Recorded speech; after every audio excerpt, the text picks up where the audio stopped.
यहां हमारे आदिवासी भाई मारे गए, अभी पीछे संख्या थी 71 आदिवासी भाई मारे गए।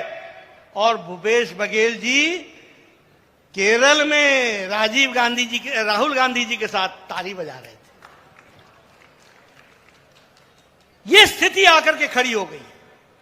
ये तो सुनने में नहीं आया, ऐसा तो नहीं कि वो षड्यंत्र कर रहे हैं, दिमाग में हो कि होने वाला है उसके पहले बोल दें, तो हो सकता है उसके दिमाग में इस प्रकार की बातें हों, और फिर षड्यंत्र करने में तो उनका कोई मुकाबला है ही नहीं। और छत्तीसगढ़ में इस प्रकार की अभी कोई घटनाएं हुई नहीं।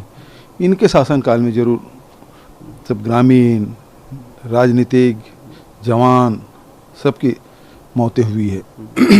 तो ये सफ़ेद झूठ बोलने में बड़े माहिर हैं।